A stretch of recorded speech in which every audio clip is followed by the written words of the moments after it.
What's going on, everybody? It's your boy JP, back again with another video. Today, I have an overview of the Xiaomi 12.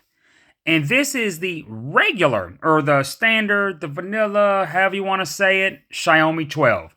This is not the Xiaomi 12 Pro, if you will. It's not the Xiaomi 12 Pro. That everyone else is reviewing or overviewing or unboxing. I've realized there's very few videos of the Xiaomi 12, just the standard one. I'm starting to see a few more now, actually. But when I got it, I saw virtually none. I probably could have pushed this out sooner and been the first with a video for the standard Xiaomi 12. And I actually intended to, but I just had a lot going on, as I've said in other videos, I have other videos that I had to do of other things, so sometimes I'm just not able to, but I do try to. Sometimes when I do that, I kind of feel like I'm rushing them, but then again, y'all already know, as I've said many times, my videos aren't the best ones anyways if you're looking for reviews or even unboxings. Again, I strictly just kind of show an out-of-the-box experience, like right out-of-the-box experience, like day one, even though these aren't always viewed, or not viewed, but recorded on day one. But you get what I'm saying, though. I kind of put things back to how they were, place everything how it is whenever you're just now unboxing a device, basically. But just really quick here, you got your USB Type A to Type C cable there. It's not Type C to Type C, it is Type A to Type C. You got your 67-watt charging brick. You got your clear gel case, your reading material there, your SIM ejector tool. Pretty basic for a pretty traditional, I should say, not basic, but traditional Xiaomi unboxing. This is the blue variant. Of course, the camera kind of looks purple. It has kind of it's a really nice semi-matte, semi-gloss feel to it, but it's not slippery. It's really a beautiful phone. It does have that all-new 50 megapixel main sensor. One of those other sensors is also 50 megapixels. And then I think that third one is just a 2 megapixel macro, but don't hold me to that. This is the 8 gig model with 128 gigs of internal storage, and this is the Chinese variant. There's not a global one yet, but this does have GMS out of the box. Don't get GMS confused with Google Play services. GMS is Google Mobile Services, and it is commonly referred to as, it is commonly listed in settings as GMS. It's not worded out, scripted out like Google Play services typically is. You don't normally see Google Play services abbreviated like you do Google Mobile Services, GMS. But it's in the settings, you flick it on, and then you can use Xiaomi's App Store to just download the Play Store, and then boom, when you download the Play Store, you get the Google Play services, and you put in your information, and you're good to go. I mean, the only other thing you're going to want to sideload is the Google Calendar Sync and Google Contact Sync, maybe from like apkmirror.com, for example. And other than that, you're good to go. The calendar and contact sync may even be in the Xiaomi store. I'm not entirely sure, actually. You just download the Play Store, from the Xiaomi store once you click the GMS setting on, and you just download all of your Google apps and everything else, and it works pretty solidly. This does run the latest and greatest Android OS 12 on top of Xiaomi's latest and greatest user interface, MIUI 13. A lot of fantastic changes, a lot of huge upgrades over even 12.5, not just MIUI 12, but even 12.5. And it's great. I mean, it honestly feels, even though it's not, even though it's not stock, um, Android 12 like the Moto Edge X30 I overviewed was, or near stock. For some reason, even with MIUI 13 on top of Android 12, this device for some reason feels more fluid than the Motorola. But of course, as a lot of people have stated before, the Motorola was probably rushed out. But day one that I had, I did get an update, and so I didn't experience any of the issues that the early reviewers were experiencing.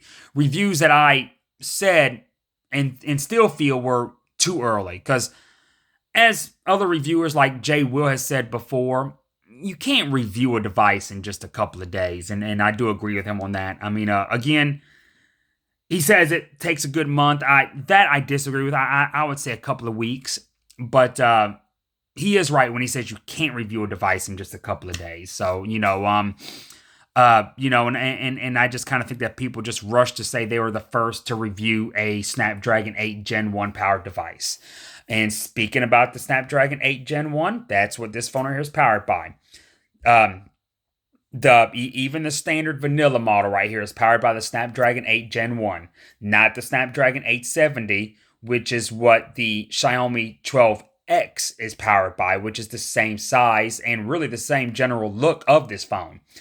This is the compact phone for the Xiaomi 12 series, as is the 12X. This right here just happens to be powered by the same chipset that powers the Pro, the Snapdragon 8 Gen 1 again. It is the all-new 4nm node, the Adreno 730 graphics chip. Basically, in my Flossie Carter voice, what does that mean? Flagship specs, bro. Flagship specs, and I'm talking 2022 premium flagship specs, bro. let's get it understood. But fantastic feeling device. It's great all the way around. It does have a curved display. It's not flat, but it's a very subtle curve. It's a feature that I honestly expected out of the Pro, but not the regular model. And I'm surprised it has it. But it's Xiaomi does it right, I think, for what it is. I still prefer a flat screen, but still for what it is. It does have your IR blaster. It does have stereo speakers by Harman Kardon. No headphone jack. USB Type-C. It is an aluminum frame. It is a Gorilla Glass Victus front and back. There's your volume rocker and your... Oh, wait. Where am I? Yeah, okay. Yep, volume rocker and your power button. It is an in-display fingerprint sensor. Facial recognition, both blazing fast. This is an E5 Samsung AMOLED panel. It's not LTPO, so it doesn't have the constant variable refresh rate where it can go all the way down to 10 and then all the way up to 120 hertz. But it is a 120 hertz. It does have a 120 hertz refresh rate. It's just not variable like the LTPO technology. But it is only almost a 6.3 inch display. It's actually 6.28 inches to be exact. But, I round that up, say 6.3.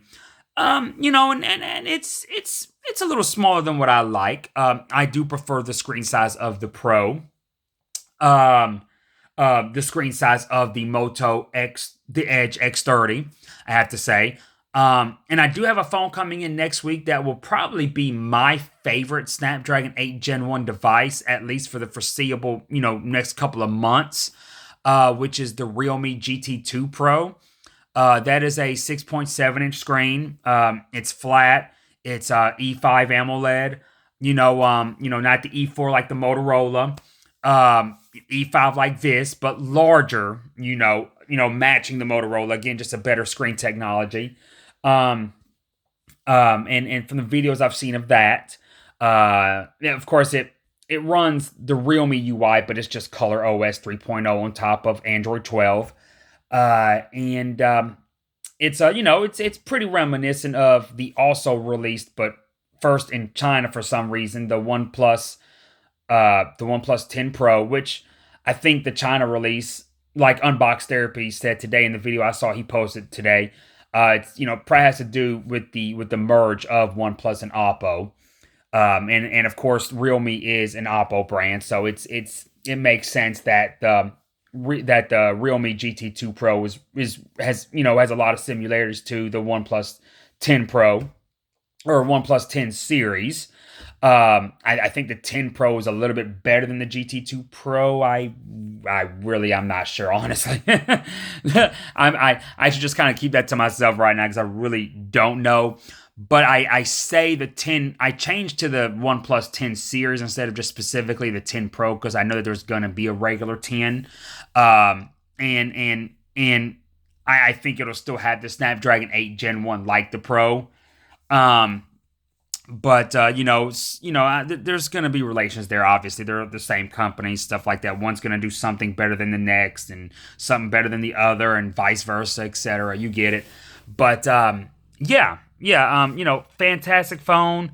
Um, you know, again, I did purposely get the standard 12 because I knew that there wasn't going to be a lot of reviews or overviews for it. But I would prefer the Pro myself just for the larger screen. There are other differences. The Pro does have a 50 megapixel main shooter as well, but it's supposed to be a better, a higher end lens than the 50 megapixel found on this. Again, I have a couple of mobile camera enthusiasts in my comments that I'm sure will elaborate more.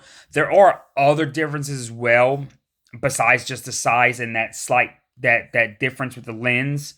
But for the most part, they almost are pretty much identical. I mean, Xiaomi almost pretty much just made the Pro in a smaller package. I mean, again, it still even has the curved screen, which I wouldn't have expected from the non-Pro.